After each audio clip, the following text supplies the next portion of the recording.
we are going to talk about online consumer behavior, yeah, and consumer adaptation for multi-channels. It's a lot different, to be honest, than the offline consumer behavior. We've got more information. We're starting from understanding consumer behavior and the customer journey. And I can't stress enough how important it is. How many people and marketeers overlook this? So basically, we've got a couple of stages of consumer behavior, or maybe a consumer buying cycle, if you like.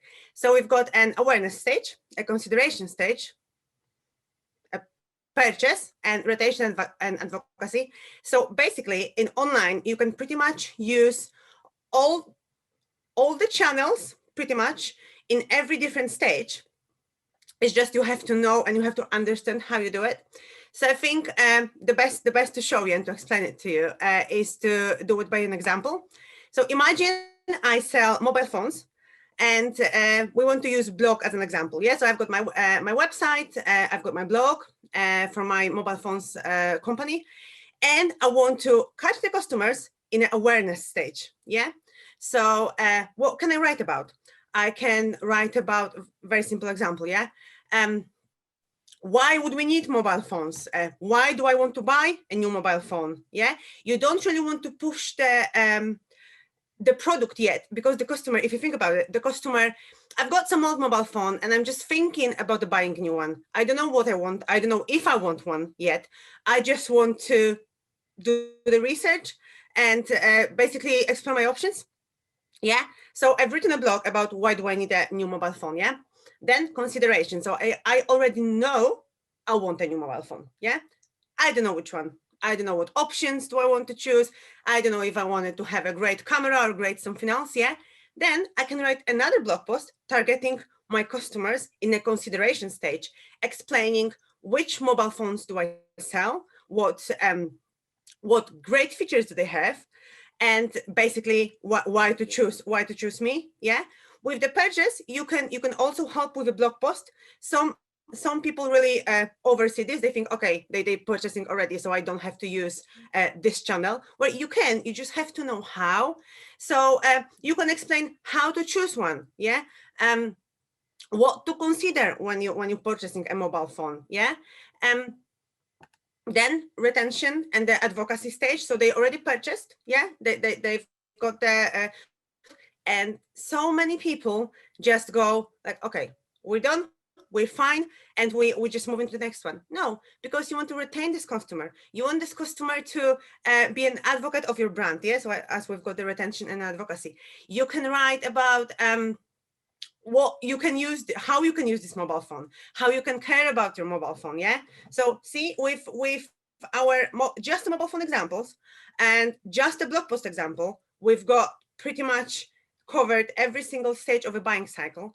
And you can use it with email marketing. You can use it with anything, with PR. You can use it pretty much with every channel. Yeah. Depending on the budgets, you probably at the beginning when you start your brand, you might not use it with the pay-per-click, for example, because you might not have enough budget. So then you will have to choose one or a couple of stages of a buying cycle. But basically, you can pretty much do this, what I've just explained, with every single channel. You just have to understand how your customer thinks and just ask yourself a question. What would I want to know at this specific stage of a buying cycle, if you like? How we get the customer data. And to be honest, it's a lot easier with online. But so many ways to actually get the customer data, like we can link the data together. So we've got Google Analytics to tell us about our website. We've got so many other different, like we've got Facebook with all the insights from our social ads, our posts. We can link all of this together, and then we can understand what our potential customer or customer wants. So as we've got an example here, yeah, a property and casualty insurer, for instance, linked customer footprint from online real estate site to identified customer who might be considering moving. Yeah. So we've got, you definitely had this in your life. So let's say you want to move and you just browse Rightmove or any other site looking for houses to sell, to buy or to rent. And then straight after, you're getting hit on Facebook with all the ads of your real estate agents. Yeah, so it's a lot easier to understand what customers want and then retarget them, if you like, with your services and your products. So sometimes it can get annoying for customers. We know that, so we have to do it gradually and not throw everything at them. It's also very important, but overall it's a lot easier than offline, pure offline. Okay, so here we've got an example from PetSmart, who track Google Ads data to track in-store visits. It's very cool. So PetSmart uses Google search advertising data to measure how its ads affect in-store traffic. You might not think that, but it actually, we have to remember that it all works together. So whatever we do online, especially if we've got offline store or any offline part of the business, it will also impact offline. So here, where PetStore found that search ads drive store visits to local stores and provided a specific store visit rate that can calculate the full return on its search investment.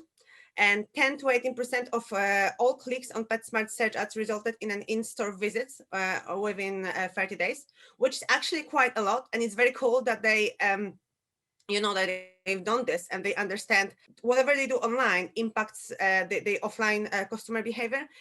It's similar with even just online. We've got this multi-channel thing. So I've seen something on pay-per-click or on Google, and then I've Googled it or I've looked for it on social media, and then my last interaction before I purchased was, for example, on pay-per-click on our social media, but I've actually seen it before somewhere else. So it's similar to this. Here, we've seen something online, but we actually went and purchased offline. So it's very important to understand how these two work together. So the online population is more like offline general population. Segments can be based on many things like online experiences, lifestyle, time pressure, purchase from catalogs, demographics like age, education, income, gender, and psychographics like personality traits, religious values, social values, etc. Yeah, and demographics and online lifestyle and experiences combined. So here we've got generations X, Y, and Z, yeah, as an examples. So we've got Generation Z born between 1995 and 2015. So 4 to 20, 24, 14 to 24 years old. Millennials born between 1980 and 1994. Then we've got Generation X, born between 1965 and 1979.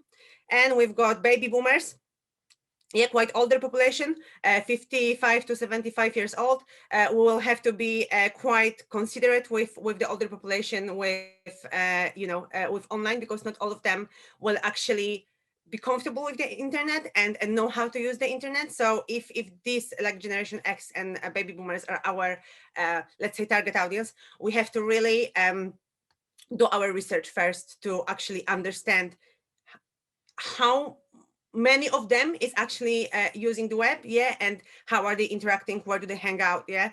It's a case for all of them, but with this ones is especially important. Yes, so overall, advertisers create adverts considering different target segments or user personas.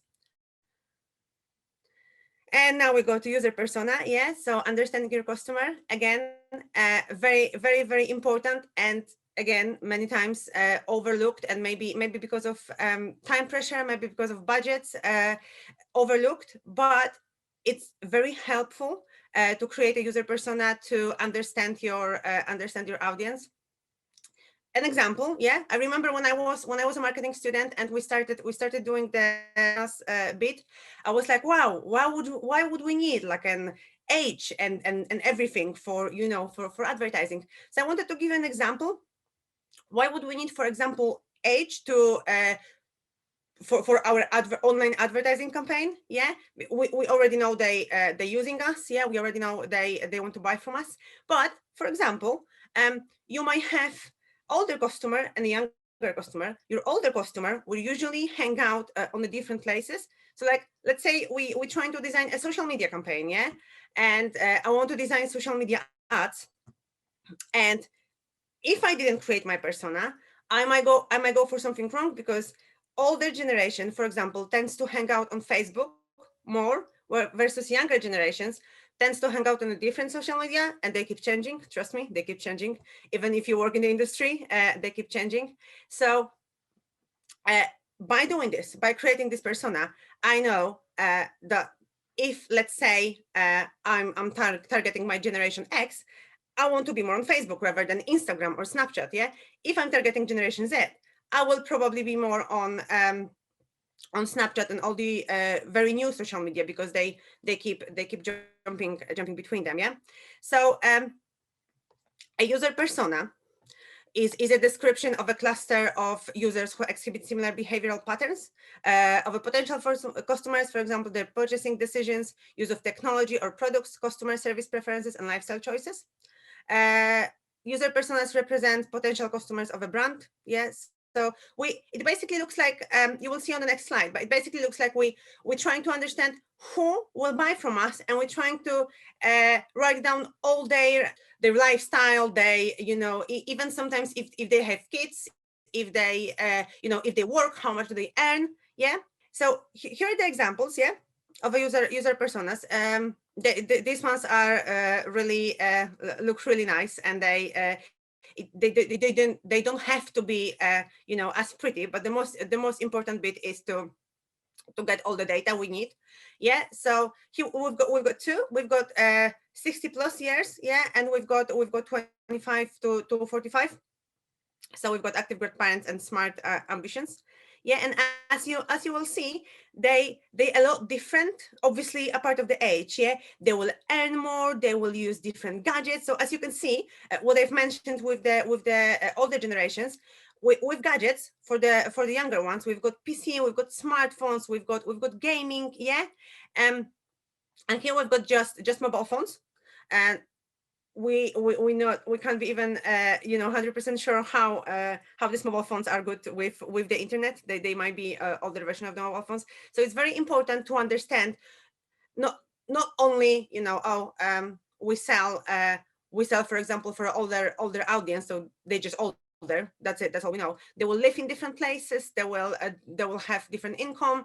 um Similar example, you can even create this for like a business to business. I've been creating this for my business recently, to be honest. And even me, working in the industry for quite a long time, and thinking like, why would I need this information? It's very important to ask yourself, why would you need this information? So we're quite new. Creators Media is a quite new agency, and obviously we want to be able to employ more people in the future. I was taking actually a part in a challenge for LinkedIn, and one of the questions was like, oh, how old company do you want to be your customer? Yeah, I was like, well, I don't need that info at the beginning. And I thought, maybe actually I do, because if I target only companies, I don't know, 2 years plus or 5 years plus, I might get they stronger already, and they will be probably able to pay me. Whereas with the new companies, it might be different. So you see, if you ask yourself these questions, it will be a lot easier then to understand what is your target customer, what your target customer acts like, and what do they have, where do they hang out, and then to actually target them with the appropriate advertising, if you like. Here we've got an example of the audience creation tool from Facebook, user personal creation tool, if you like. Yeah. So we've got we can use it for advertising. We can use it for posts boosting and stuff like that. It's very good. You can create your audience based off demographic, age, gender, interests, even connections. Yeah. You can also do retargeting. You can use lifestyle, and after you create your persona, and after you tell Facebook who would you like to target, they will tell you how many people roughly you can get to with your budget, which is also very cool, because then after seeing that, you might reconsider, or maybe not. Yeah. So now we go to the part I've mentioned at the beginning. online and offline marketing working together. Yeah. So the combination of physical and digital, traditional and new approaches based on new technologies. What we sometimes, not always, but sometimes forget is they actually do work together. And for some businesses, maybe not all of them, because there will be some businesses that will do great just online, less businesses that will do great just offline, but they do still exist, I think. But we moving more towards the online plus offline, or sometimes just online. But basically what's important is to blend the strategies together, yet to remember they work together, like the pet store example that they've measured how they work together. We shouldn't be overlooking any of them, especially at the beginning. Later, if you decide for the business to actually go one road, usually that is the online road. I actually had a client back in the day that they sold only online, nothing offline, no stores, nothing, but still they would use PR in newspapers and stuff like that, because we have to remember some people, especially the older generation, they will still look a lot into the offline. Plus with things like billboards and stuff like that, we'll pass them, we see them, then maybe we look online and we buy online, or not, maybe we look them up online and go to the store. Yeah. So in these days everything is very combined, and everything is very complex. Yeah, in our times, especially now with everything being more towards online because of the situation. It might change, and we might observe the change, but as for now, we have to remember to usually keep them blended.